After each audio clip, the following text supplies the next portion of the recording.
இந்த வீடியோவில் நம்ம அயானிக் பாண்டை பற்றி பார்க்க போகிறோம். அயனி பிணைப்பு, 2 அயனிகளுக்கு இடையேயான பிணைப்பை வந்து நம்ம அயனி பிணைப்பு அப்படின்னு சொல்கிறோம். 2 அயனி எப்படி ஃபார்ம் ஆகுது அப்படிங்கிறத பார்ப்போம். ஒரு எக்ஸாம்பிள் வந்து சோடியம் குளோரைடு. சோடியம்ங்கிறது ஒரு மெட்டல், குளோரைடு அப்படிங்கிறது ஒரு நான் மெட்டல். இந்த ரெண்டுக்கும் இடையில எப்படி பிணைப்பு உருவாகுதுன்னு பார்ப்போம். சோடியத்துடைய வேலன்ஸ் எலக்ட்ரான் அப்படின்னு பார்த்தோம்னா இணைதிறன் கூடு, அதாவது இந்த கடைசி செல்லில் இருக்கக்கூடியது தான் இணைதிறன் கூடு. அதில் இருக்கக்கூடிய எலக்ட்ரான் தான் வந்து வேலன்ஸ் எலக்ட்ரான்னு சொல்லுவோம். அதுதான் வந்து 3s1, அதாவது ஒரு எலக்ட்ரான். மேலே இருக்கிறது தான் எண்ணிக்கை, ஒரு எலக்ட்ரான். அப்போ சோடியத்தில் கடைசியில் இருக்கக்கூடியது வேலன்ஸ் எலக்ட்ரான் வந்து 1.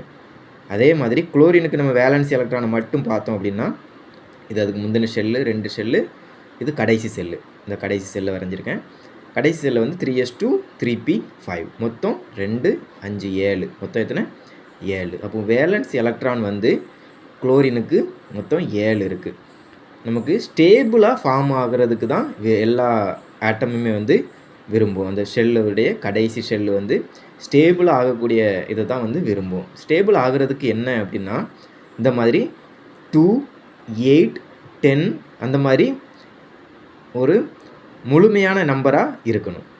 அது என்ன அப்படின்னா, இப்போ சோடியத்துக்கு வந்து நமக்கு வேலன்ஸ் எலக்ட்ரான் வந்து அல்லது 0. ஸோ வேலன்ஸ் எலக்ட்ரான் வந்து 1 இருக்குது. ஸோ நம்ம வந்து இந்த ஒரு எலக்ட்ரானை இது கொடுத்துட்டு, குளோரின் வந்து என்ன ஆகும்னா 7 இருக்குது. அப்போ 7 கூட இந்த எலக்ட்ரான் வாங்கிச்சு அப்படின்னா, ஒரு எலக்ட்ரான் வாங்கிச்சுன்னா இது ஸ்டேபிள் ஆயிரும், 8 ஆயிரும். அப்படி வாங்கிறதுக்கு அது ட்ரை பண்ணும்.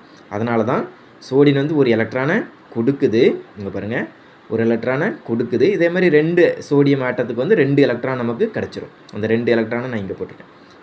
குளோரினுடைய இதை வந்து 2 எலக்ட்ரானை வாங்கிட்டு 2 குளோரின் மைனஸ் அயான்ஸாக நமக்கு ஃபார்ம் ஆயிரும். அப்போ ஒரு குளோரின் அயான் எப்படி இருக்குது, ஒரு Cl. அப்போ சோடியம் குளோரைடு எப்படி ஃபார்ம் ஆகுதுன்னு லூயிஸ் டாட் ஸ்ட்ரக்சரையும் போட்டாச்சு. ஸோ சோடியம் ஒரு valence electron, chlorine 7 valence electron, 2 4 6 1 7. இந்த ஒரு எலக்ட்ரான் இங்கே ஷிஃப்ட் ஆகும், இங்கே வந்து ஷிஃப்ட் ஆகும், இங்கேருந்து இங்கே ஷிஃப்ட் ஆகும். அதுதான் பாண்டு.